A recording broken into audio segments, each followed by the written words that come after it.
Where is Andrew Gosden? Andrew disappeared from central London on September 14, 2007, when he was 14 years old. He was born on July 10, 1993. On September 14, 2007, Andrew left his home in Doncaster, South Yorkshire, and nag-withdraw siya ng £200 from his bank account. And bumili siya ng one-way ticket to London from Doncaster Station. He was last seen on CCTV leaving King's Cross Station. Walang nakakaalam kung ano yung reason ni Andrew para pumunta siya sa London, and no one knew what happened to him that day.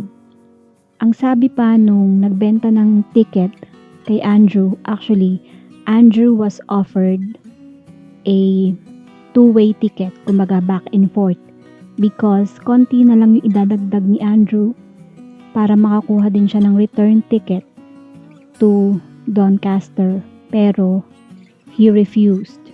One way lang talaga yung ticket na binili niya. And kung tutuusin, as a 14-year-old, you will grab the opportunity na makakuha ng discount. So it's weird na tumanggi siya na kuhanin na rin yung return ticket. So people assumed na he doesn't plan to go back maybe that day or the same day. According sa mga articles na nabasa ko, Andrew Gosden was actually a gifted student with a 100% attendance record at the Macaulay Catholic High School. He was on the Young Gifted and Talented program, which was designed to enhance the educational development of the top 5% of school pupils, and he had been expected to score straight A's in his GCSE examinations. Andrew was described as a prize-winning mathematician who seemed destined for Cambridge. Kumbaga sa school, sobrang taas ng tingin kay Andrew because nga, he's gifted and sobrang matalino siya. Andrew tend to reveal little about his school life to his parents, just like other typical teenagers. According to Andrew's family, he is described as being happy with his own company. In short, introvert si Andrew, and people also described him as a loner. And meron siyang small group of like-minded friends. However, sabi ng pamilya ni Andrew, hindi siya nakikipag-socialize sa mga kaibigan niya outside of school. Kumbaga, yung mga friends niya, sa school lang sila nagkikita-kita, doon lang din sila nag-interact, nag-uusap. Pero outside school, for example, kung weekend at walang pasok, hindi sila magkikita. Diba? Naturally, sa mga teenagers, for example, after ng school week, tuwing Saturday or Sunday, meron silang, for example, kakain sa labas or maglalaro ng something. Pero si Andrew, hindi. Ang sabi pa ng tatay ni Andrew, sometimes daw, Andrew was absent-minded, matalino siya, gifted siya, pero hindi daw siya streetwise. And potentially, Andrew was vulnerable. Andrew has a deep character, pero hindi siya moody. Ang sabi pa ng mga teachers ni Andrew, they described Andrew as shy and quiet, and he was mature beyond his years.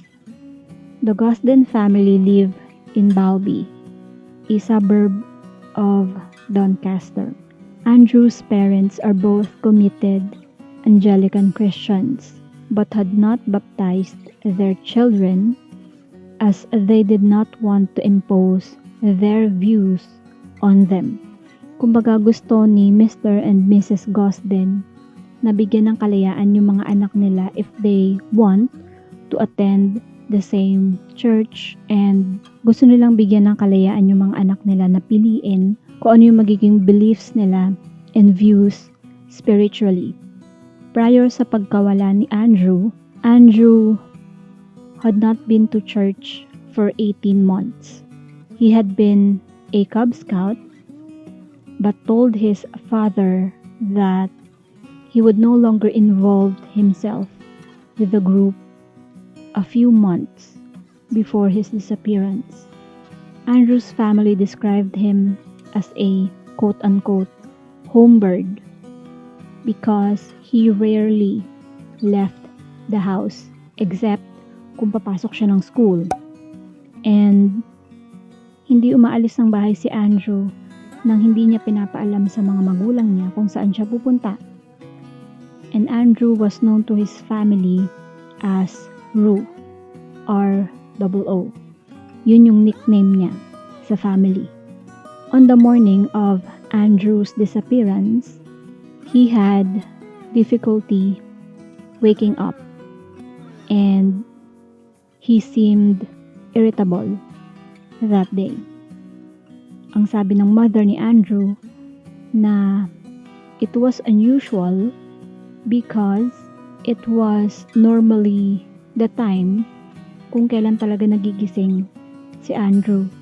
So maybe the night before, hindi talaga siya nakatulog ng maayos. But no one really knows what happened. At 8:05 a.m.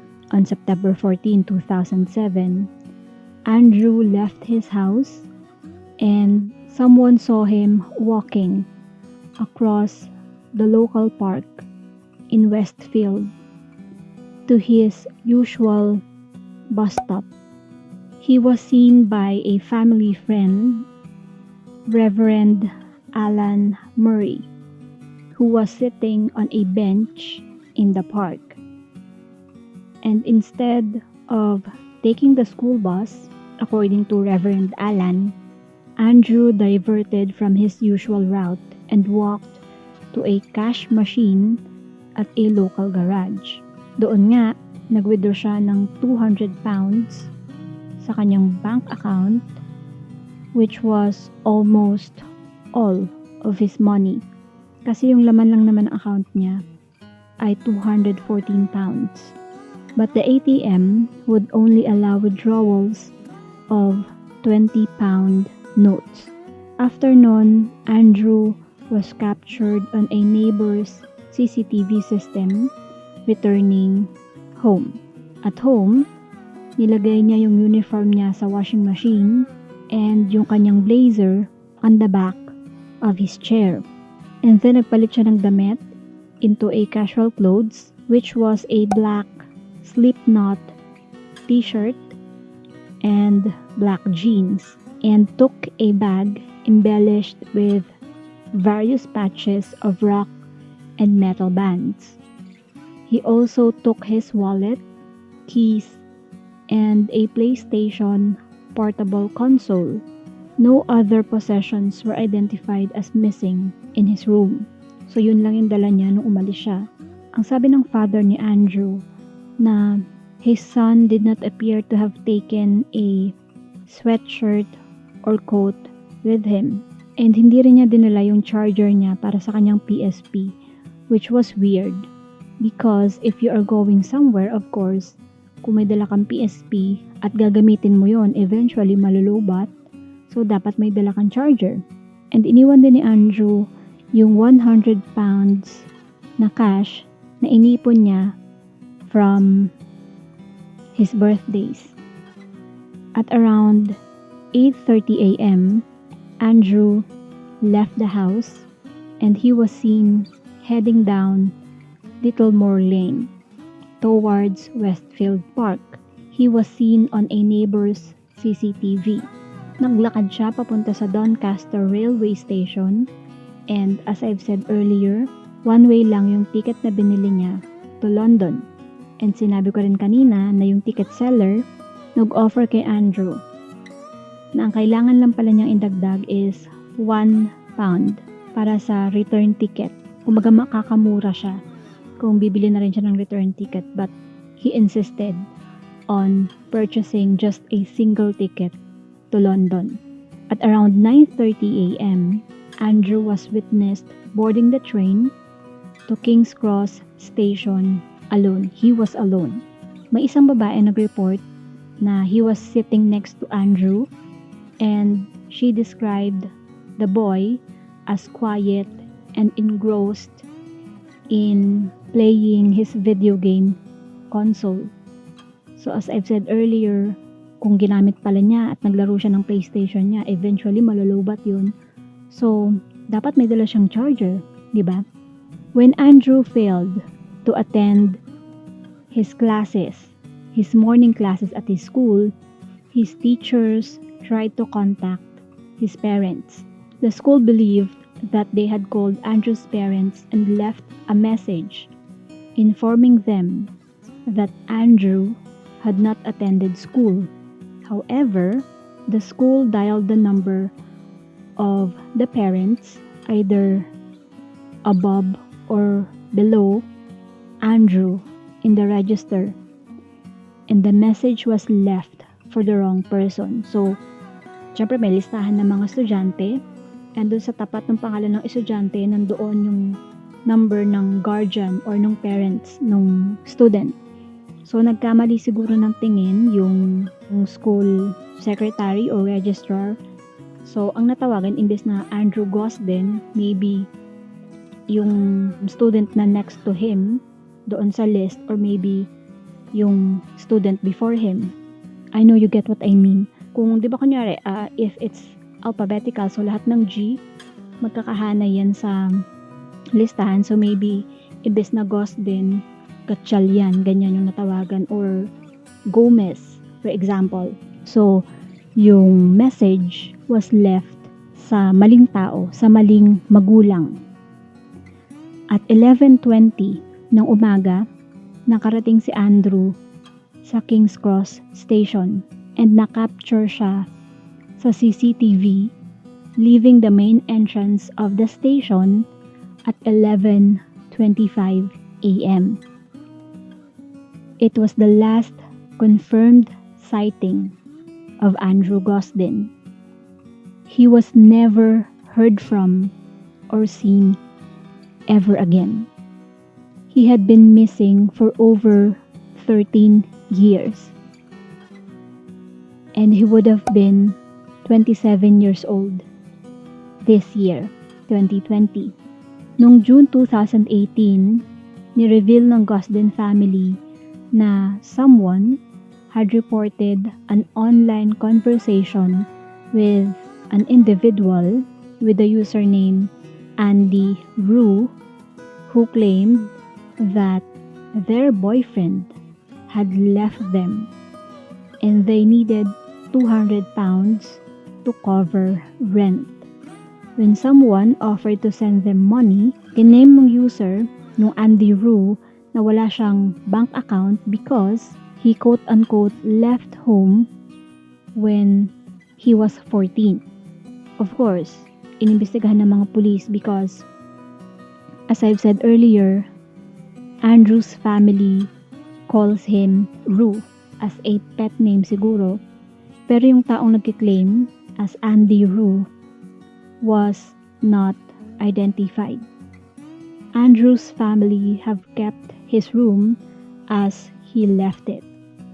And hindi rin sila nag-iba ng lock ng kanilang bahay because Andrew was known to have taken his home keys. So if ever gusto niyang bumalik, makakapasok pa rin siya sa bahay nila. And Andrew's bank account has not been used since he made the withdrawal on the morning of September 14, 2007. To this day, Andrew Gosden is still missing. I mean, sobrang dami kong nabasa na articles sa news, even sa television. Pinalabas siya, yung CCTV pinakita din. Marami siyang missing posters, pero walang kahit na isang tip na natanggap yung mga authorities kung nakita ba nila or may naka-witness sa kanya kung saan siya pumunta after nung last known sighting sa kanya sa CCTV ng King's Cross Station. If you have any information about Andrew Gosden, you can contact his father, Kevin, at kevin.gosden@hotmail.co.uk. That's it for today's video. Thank you so much for watching. Please stay safe.